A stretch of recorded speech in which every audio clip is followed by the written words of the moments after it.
Distance set करना, दूरी कितनी दूरी होगी, कितनी ऊंचाई होगी, ये सब चीज़ें यहीं से सेट की जाती हैं।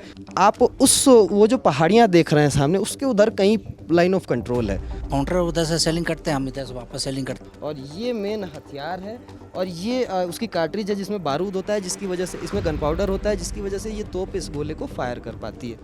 नमस्ते, मेरा नाम है मानस। मैं और मेरे साथी राशिद इस वक्त आप पहुँचे हैं लाइन ऑफ कंट्रोल के पास।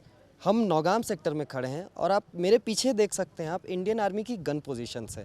ऑपरेशन सिंदूर के बाद जब पाकिस्तानी ट्रूप्स ने, जो पाकिस्तान की सेना थी, जब हमला करना शुरू किया भारत के मिलिट्री ठिकानों और सिविलियन ठिकानों पे, तो उस समय इन बंदूकों ने, ये जो हमारे तोप हैं, ये जो हमारी फील्ड गन्स जिनको कहते हैं, इन्होंने जवाब दिया।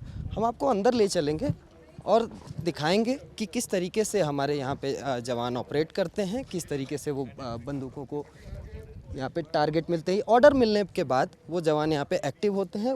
दूसरी तरफ इनकी कमांड पोस्ट है, जिसके अंदर हमने अभी गए थे कुछ देर पहले। वहाँ से इनको आदेश मिलता है कि पाकिस्तान की ओर से फायरिंग हो रही है या पाकिस्तान की ओर से किसी तरीके की मिसएडवेंचर की कोशिश की जा रही है।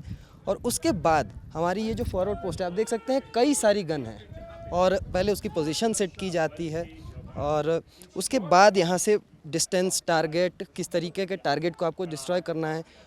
एक चीज़ इसमें दिलचस्प है कि जो एम्यूनिशन होते हैं, इसमें जो एम्यूनिशन के गोले होते हैं, जो तोप के गोले होते हैं, वो भी कई तरीके के होते हैं। तोप के गोले चुनना इस बात पर निर्भर करता है कि आप किस तरीके का टारगेट डिस्ट्रॉय करना चाहते हैं। चाहे वो दुश्मन का बंकर हो सकता है, दुश्मन की कोई छोटी सी पोस्ट हो सकती है, या कोई गन पोजीशन हो सकती है। ये हमें ड्रिल करके दिखा रहे हैं हमारे सेना के लोग हैं कि किस तरीके से हमले का जैसे ही आदेश मिलता है पाकिस्तान की ओर से, कोई भी इस तरीके की हरकत होती है, कोई आर्टी फायर या कुछ भी ऐसा होता है, तो हमारे ये सेना के जवान विद इन मिनट्स ये इस बंदूक को, ये जो तोप है, इसको लोड करते हैं और तुरंत ये फायर करने की स्थिति में होते हैं। तो सर, ये मतलब ये तोप है, क्या है ये, मतलब इसको गन क्यों कहते हैं? गन तो हम जानते हैं कि जैसे आम भाषा में एकदम नॉर्मल सी बंदूक होती है, तो इसको गन क्यों कहते हैं? गन है सर, एरिया वेपन है। एरिया हाँ। क्या होता है सर, थोड़ा सा आम भाषा में बताएंगे, जैसे हमारे लोगों को एकदम, मतलब ये गन मतलब ये काफ़ी दूर तक टारगेट करती है। जी जी। अच्छा, ये हम देख रहे हैं कि ये इसलिए यूज़ की जाती है ताकि काफ़ी दूर तक टारगेट की जा सके, और इसके में कई तरह के एम्यूनिशंस लगे होते हैं, कई तरह के इक्विपमेंट्स होते हैं।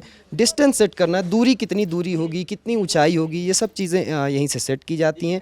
हमारे जो तोपची हैं, जो जिनको कहते हैं तोप, जो ऑपरेट करते हैं, वो यहाँ आप देख रहे हैं बैठे हैं तोप पे, और आदेश मिलते ही एक चेन ऑफ कमांड की तरह एक काम करता है। ऊपर से नीचे तक ऐसे आदेश आता है, ये सारी चीज़ें सेट करते हैं यहाँ से, और आदेश मिलते ही ये 30 सेकंड के अंदर, जैसा अभी इन्होंने बताया कि 30 सेकंड के अंदर फायर करते हैं। तरह तरह के यहाँ इक्विपमेंट्स लगे हैं, आप देख सकते हैं। यहाँ पे मतलब पोजीशंस बताई जाती हैं और वो तमाम चीज़ें होती हैं जो इन्फॉर्मेशन इनको ज़रूरी होती है अपने टारगेट को सेट करने के लिए। ये आप काफ़ी लंबी सी इसकी ये देख सकते हैं, इसको टोड आर्टिलरी कहा जाता है। इसलिए कहा जाता है कि ये गाड़ी से किसी से खींची जाती है, इसीलिए टो की जाती है, इसीलिए इसको टोड आर्टिलरी कहा जाता है। और आप वो जो पहाड़ियाँ देख रहे हैं सामने, उसके उधर कहीं लाइन ऑफ कंट्रोल है।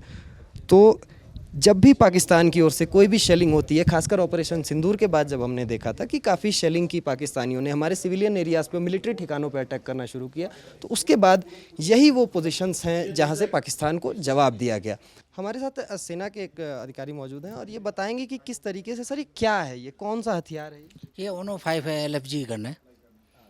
ये किस काम में आता है सर? जैसे हम सुनते हैं कि पाकिस्तान की ओर से शेलिंग होती है, तो शेलिंग इसी हथियार से की जाती है हमारी ओर से? जी सर, वो काउंटर उधर से सेलिंग करते हैं, हम इधर से वापस सेलिंग करते हैं। हमारे को जैसा आदेश मिलता है उस हिसाब से हम सेलिंग करते हैं। अच्छा, हम यहाँ तरह तरह के गोले देख रहे हैं सर, तो मतलब ये किस तरीके से इस्तेमाल होते हैं? हम बहुत ज़्यादा डिटेल में तो नहीं जाएंगे, लेकिन हाँ मतलब HE-117 है जी, किस काम आता है? ग्राउंड ब्रस्ट करता है ये। और ये जो दूसरा, ये कार्ट्रिज है सर वो। जी, उसमें चार्ज बैग होता है, वो गोले को आगे तक धक्का दे के ले जाता अच्छा, जैसे राइफल की गोली में होता है जो बाहर का, जो खोखा जिसको हम कहते हैं आम भाषा में, तो वो उसी तरीके से कुछ ये भी काम करता है। तो आप देख रहे हैं ये दो सिस्टम्स हैं और ये मेन हथियार है, और ये उसकी कार्ट्रिज है जिसमें बारूद होता है, जिसकी वजह से इसमें गन पाउडर होता है, जिसकी वजह से ये तोप इस गोले को फायर कर पाती है। और ये आप देख रहे हैं कि हमारे सेना के जवान यहाँ खड़े हैं और यहाँ पे इनकी पोस्ट है, मतलब ये यहीं पे रहते हैं, यहीं पे सोते हैं, सब कुछ इनका यहीं पे सारी व्यवस्थाएं हैं, ताकि जो 30 सेकंड की बात एक सर ने बताई कि 30 सेकंड के अंदर ये आदेश मिलते ही हमला करते हैं। तो इस करीब रहने का मतलब यही होता है कुल मिलाकर कि आप दुश्मन जैसे ही आप पर अटैक करे या दुश्मन की ओर से कोई भी हरकत पकड़ में आए तो आप तुरंत एक्टिव होकर तुरंत दुश्मन पर हमला कर सकें। नौगाम सेक्टर से कैमरा पर्सन राशिद के साथ मानस राज, दी लल्लन टॉप।